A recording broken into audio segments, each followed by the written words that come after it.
With me in the studio, I have Dr. Enyunam Kudenu.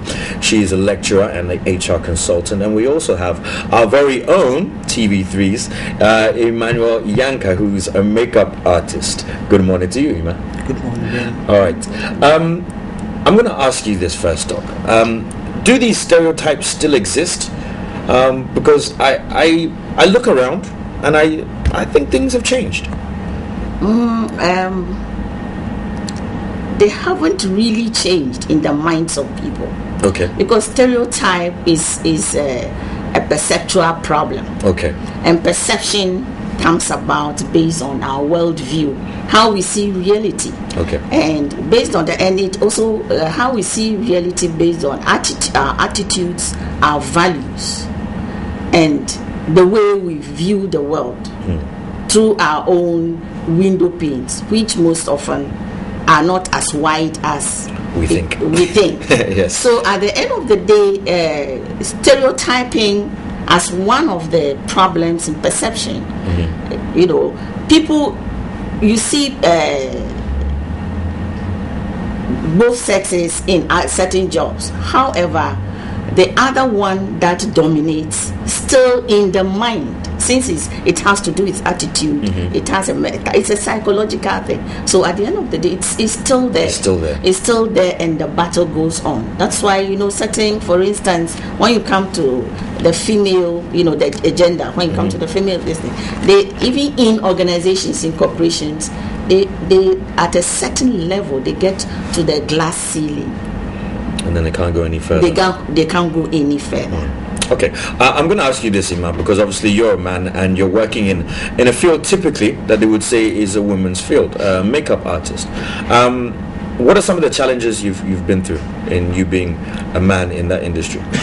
Yeah, most times I meet people who think I should be doing a man's-driven job rather than being a makeup artist, and it makes me feel bad.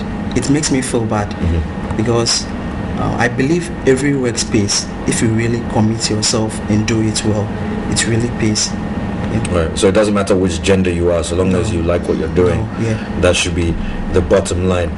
All right. So I mean, I'm going to come back to you with this then, Doc, because in a society whereby we are very culturally and religiously driven, how are we expected to be able to break these norms and not be as stereotypical as we are?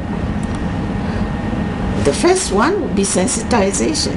You see, the first on the message that was, you know, shown on before the start of this, the lady talked about passion but it's not all about passion. Okay.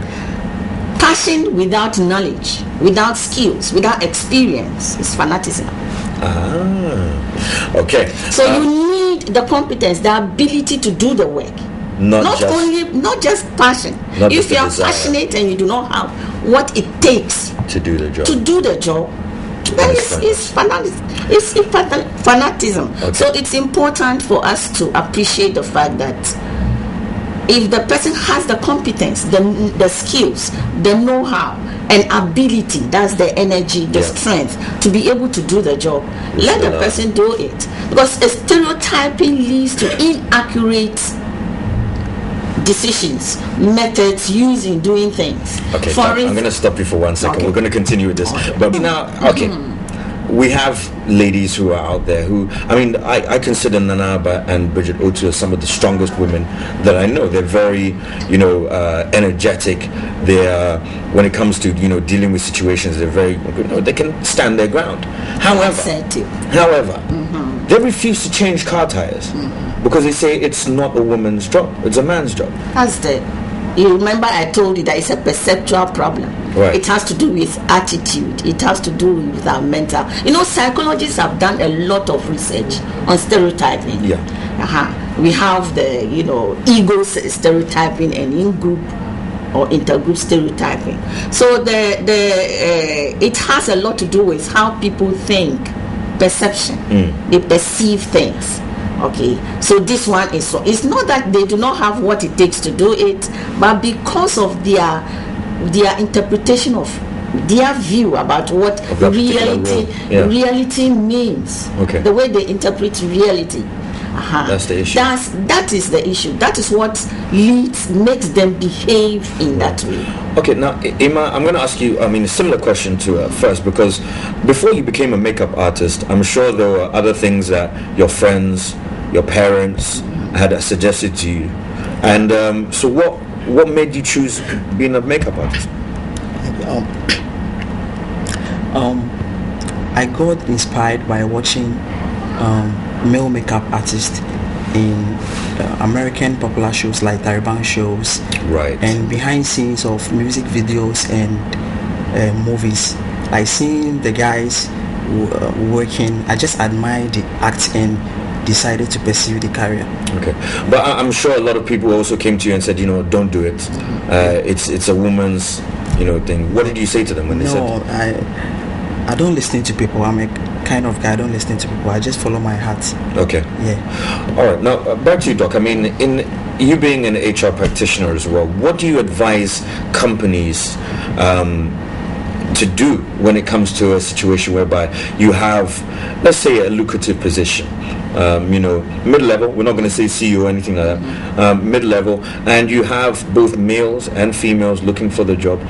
How can they stay unbiased, without being, sexist about the whole situation? Okay. What would you advise a company to do? Yeah, my advice is this: companies are established to achieve results. Mm-hmm. So if you are established to achieve results, you must, look for the one that will come and produce the results, but not the sex.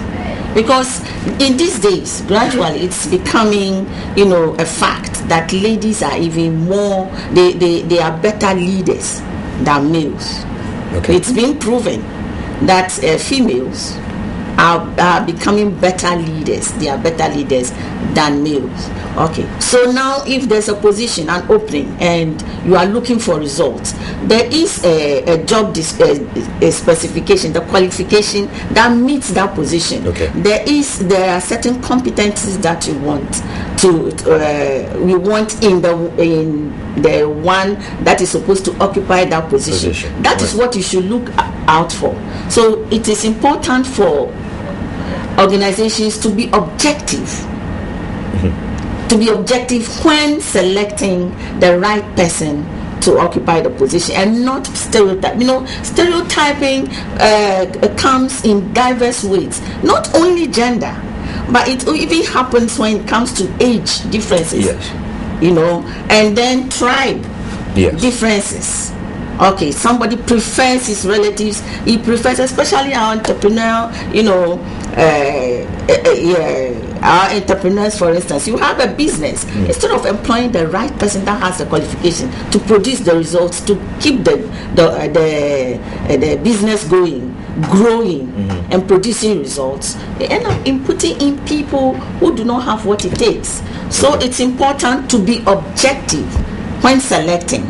Do not look at any of the stereotype, issues, but look at the position. That's very hard for us to do, especially here in Ghana, isn't it? Yes. Because, for instance, even when you go into the armed forces and the security forces, women of the same rank as men are still not treated in the same way or form. So it's somewhat hereditary. We've still got this within our day-to-day lives, and we're going to have to do a lot more to... Yes, because it is internal.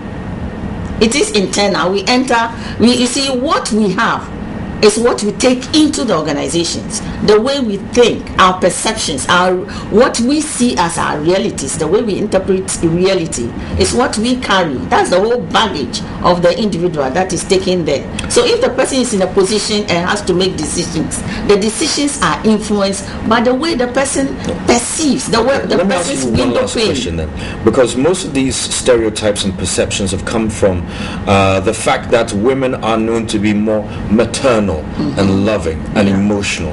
Men are known to be more physical, aggressive, and logical. So with those two basic stereotypes that are already out there, how are we able to change the thinking? Because it's what we're brought up with. We're told men are stronger than women. We're told women are more nicer than men. So if these are what we're brought up with, aren't we fighting a losing battle? Yes. So let me tell you this, based on the two statements you made. Men, do you know that some women beat men? Yeah, I know. They are stronger than the men. And then you also realize that there are some women that are harsher than men. Some men are more gentle. And to tell you another experience I've had, women are more, they are more strict when it comes to handling their fellow women than men. That's actually quite true. I've experienced some of that, but unfortunately we're going to have to end this conversation and probably continue at another time. But I want to say thank you for coming in this morning and discussing stereotype jobs with me. This has been Dr. Enyunam Kurunu. She's a lecturer and an HR consultant, and we've also had TV3's very own makeup artist Emmanuel Yanka in the studio. By the way, Emmanuel does most of my makeup as well.